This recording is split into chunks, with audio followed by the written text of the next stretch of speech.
السلام عليكم ورحمة الله والصلاة والسلام على رسول الله. مرحبا بكم في قناة فاتي كوكينج. ان شاء الله تكونوا كامل بخير وبصحة جيدة. اليوم كما راكم تشوفوا درت لكم مقروط رولي يجي معسل ومرمل. وقبل ما نروحوا للوصفة ما تنسوش تدعمونا بجيم والاشتراك في القناة. بسم الله نبداو في المقادير. في جفنة ندير 4 كيلات سميد متوسط وملعقة صغيرة لافاني وملعقة صغيرة ملح، ونخلط هاد المكونات الجافة. هنا السميد كاين اللي يستعمل نوع الخاشن، بصح انا فضلت المتوسط. من بعد نجيب كيلة سمن دايب وبارد ونبسس مليح السميد بهذه الطريقه. كي تتشكل لي هذه الكره معناتها سميد دحقو، ونغطيه مليح ونخليه يبات ليله كامله.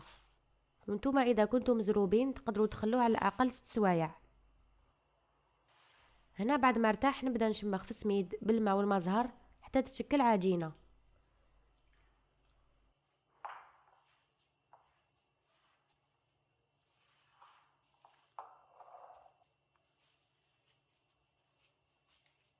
هنا زدت شمختو وانتم عينكم ميزانكم، كاين سميد اللي يشرب وكاين اللي ما يشربش.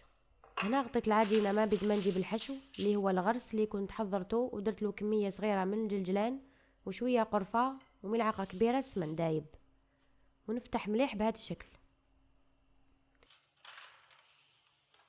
ومن بعد نجيب العجينه ونفتحها بهذا الشكل ونحط فوقها الحشو، ونحاول نسويهم على شكل مربع.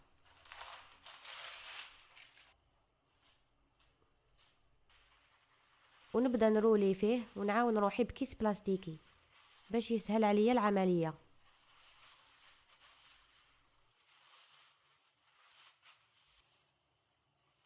هنا كي تشكل حربوش نقسمه على 2، نحاول نسقمه مليح ونبدا نقطع حتى يتشكلوا الحبات.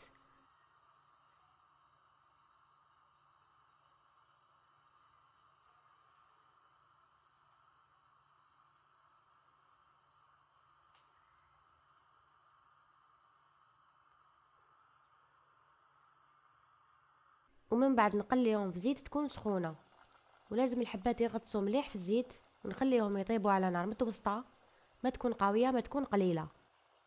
ومنين داك نقلبهم،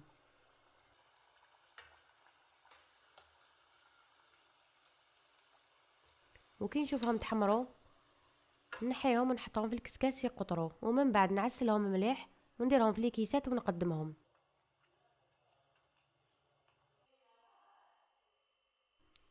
كيما راكم تشوفوا المقروط تاعنا جنب السس يدوب في الفم. كيما شفتوا وصفه تاع اليوم جات بزاف بنينه، ننصحكم كامل تجربوها. وما تبخلونيش بجام والاشتراك في القناه باش تشجعوني للمزيد. وتقدروا تاني تتابعوني في مواقع التواصل الاجتماعي. نتلاقاو ان شاء الله في وصفات اخرى. السلام عليكم ورحمه الله.